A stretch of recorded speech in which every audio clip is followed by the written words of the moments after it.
Si vous vous demandez, est-ce que ce café matinal me concerne, mon sujet aujourd'hui, comprendre et vaincre la tentation. Je crois que c'est pour nous tous, dans un instant.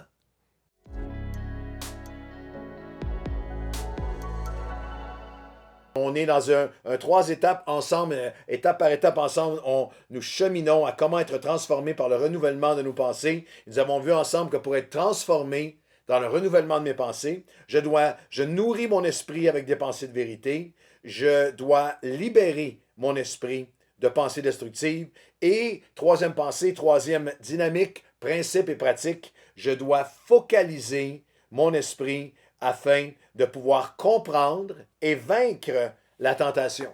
C'est important comme fondement dans notre compréhension et ultimement notre victoire jour après jour, c'est un combat de chaque jour de notre vie sur la tentation, de comprendre que 1 Corinthiens chapitre 10, versets 13 à 14 nous dit ceci. Aucune tentation, même je vais lire un verset plus haut, à partir du verset 12. Ainsi donc, que celui qui croit être debout prenne garde de tomber. Lorsqu'il adresse la tentation, il rappelle à chacun d'entre nous que personne ne se pense plus fort que personne ne se pense au-dessus d'eux, que personne ne pense que c'est derrière lui. Pour chaque saison de nos vies, il y a à être alerte. Prenne garde, sois alerte à la tentation et certainement, pendant cette période de pandémie, cette pandémie a amené toute une panoplie, toute une nouvelle arsenal de tentations. Mais, prends garde, oui, mais pour chacune d'entre elles, aucune tentation qui nous est survenue n'a été humaine, elle n'est pas de source humaine, il y a un combat qui est spirituel qui prend place, mais elle n'est pas non plus au-delà de vos capacités humaines, parce que Dieu, qui est fidèle, ne permettra pas que vous soyez tentés au-delà de vos forces. Mais avec la tentation, il préparera aussi le moyen d'en sortir afin que vous puissiez la renverser, la supporter, la renverser. Et là, et verset 14, c'est pourquoi, mes bien-aimés, fuyez l'idolâtrie. Et il donne une série de moyens pour en sortir, une série de décisions de notre part. Alors, il y a dans ce texte notre combat, mais il y a aussi nos choix.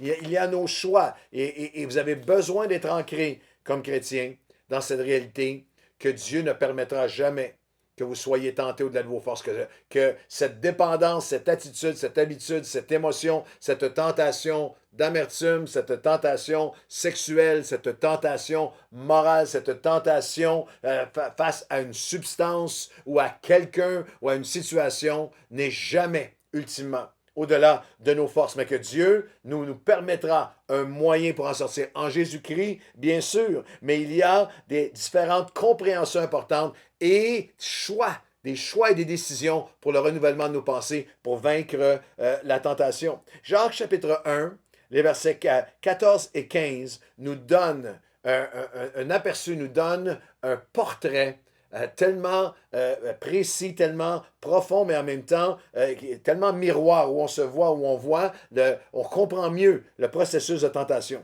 Dans Jacques 1, 14 et 15, mais chacun est tenté quand il est attisé et amorcé. Attisé et amorcé, comme une amorce d'une bombe, amorcé par ses propres désirs. Les désirs vers le mal conduisent à des actions vers le mal. Les désirs méchants conduisent à des actions méchantes ou de mal ou de péché. Et les actions de mal conduisent à la mort. Alors, il y a une progression destructive. La tentation est un processus. Elle n'est jamais un moment isolé ou un événement isolé ou unique. Lorsqu'il y a une chute morale, lorsqu'il y a quelqu'un qu'on nous apprenons qui est un chrétien, qui a tombé dans l'adultère ou dans autre chose, il y a souvent une réaction de c'est arrivé d'un coup, on n'aurait jamais imaginé ça. Ce n'est jamais arrivé d'un coup. Ce n'est jamais arrivé sur le moment. Il y a eu un processus dans les pensées. La tentation commence avec un désir. Vous avez été amorcé. Il y a un désir, la tentation, il y a des désirs qui conduisent à des doutes, conduisent à des doutes sur notre relation avec Dieu, sur notre foi, sur nos engagements, sur nos convictions, des doutes sur les conséquences de nos actions. La tentation commence avec un désir qui conduit au doute, qui conduit à des décisions, des détachements de mes valeurs, de la présence de Dieu, de mes engagements, de mes vœux, de ma destinée, de ce que j'ai bâti, de ce que j'ai bâti en Dieu, ce à quoi je me suis engagé. La tentation commence avec un désir, c'est conduit au doute, à des décisions, des détachements, des dérives, des délais. Je vais arrêter, je vais continuer, je ne continuerai pas. Encore un peu, peut-être plus tard.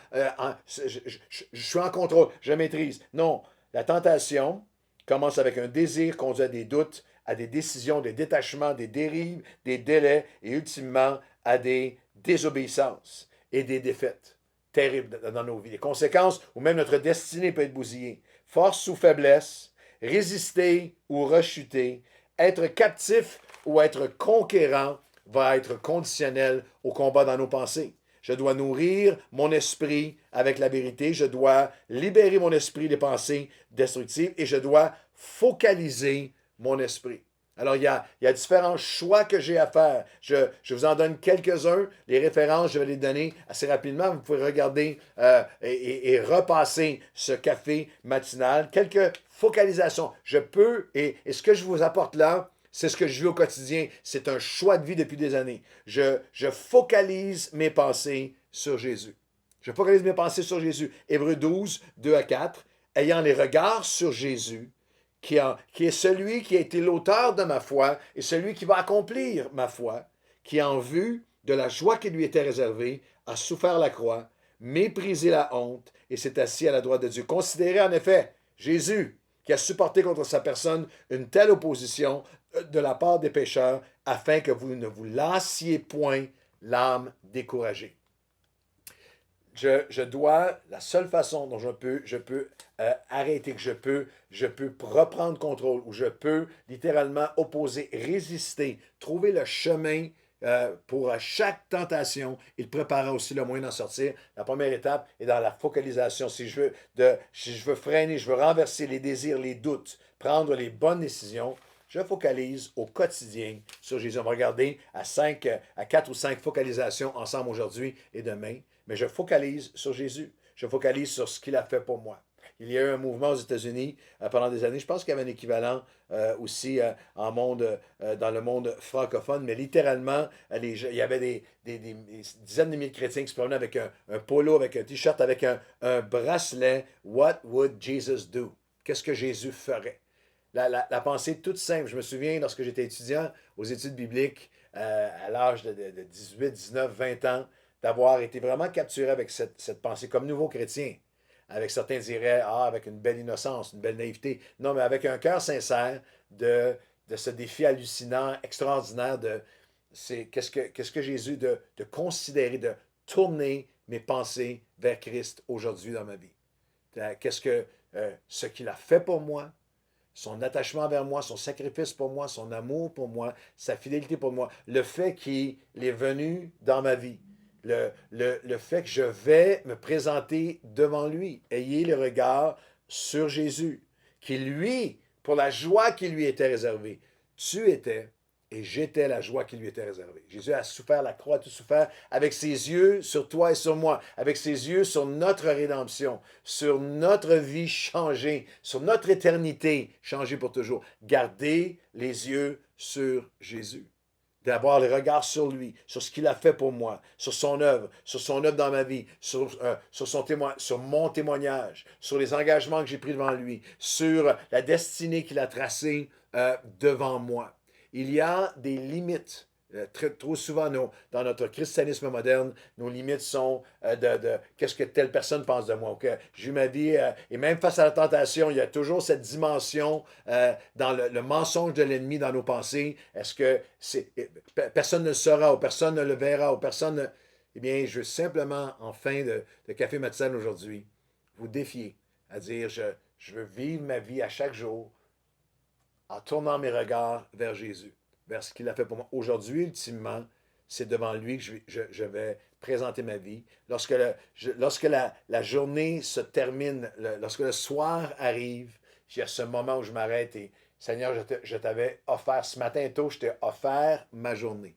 Et maintenant, aujourd'hui, je repasse ma journée, mes paroles, mes actions, mes motivations, mes interventions, mes émotions, mes pensées et actions publiques et celles qui sont secrètes de mon âme. Je reviens devant toi. Si nous voulons freiner, renverser le cycle des désirs qui amènent des doutes et des détachements et des décisions qui peuvent nous détruire, nous commençons en tournant nos pensées vers Jésus, en ayant les yeux sur lui, en considérant celui qui a supporté contre sa personne une telle opposition, afin que vous ne vous lassiez pas, l'âme découragée. Et aujourd'hui, Seigneur Jésus, c'est devant toi que nous vivons. Après que tout le reste a été dit et fait, tous ces chrétiens qui connaissent tout, nous qui connaissons tant de versets, de doctrines, de toutes sortes d'approches, qui avons fait de la relation d'aide et qui connaissons le worship et qui connaissons plein de trucs théologiques, Seigneur Dieu, ramène-nous au fait que nous vivons devant toi.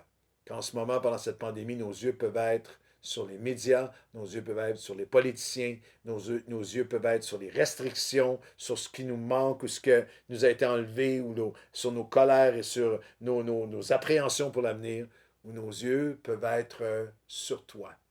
Et pour chaque, tu ne permettras jamais qu'on soit tantôt de là de nos forces, mais pour chaque tentation, il y a un chemin, le moyen, et c'est toi qui es le chemin entre Dieu et les hommes. C'est toi aujourd'hui qui permet à celui qui était dépendant, à celui qui est tenté par une substance, à celui qui est tenté par le découragement, tenté par la colère, tenté sexuellement, tenté moralement, frauduleusement. Seigneur, c'est toi. Nos yeux sont sur toi qui a commencé notre foi, qui peut l'accomplir et qui peut me rendre capable aujourd'hui, Seigneur Dieu, d'être non pas conformé à ce siècle présent, mais d'être transformé par le renouvellement de mes pensées qui sont tournées vers toi.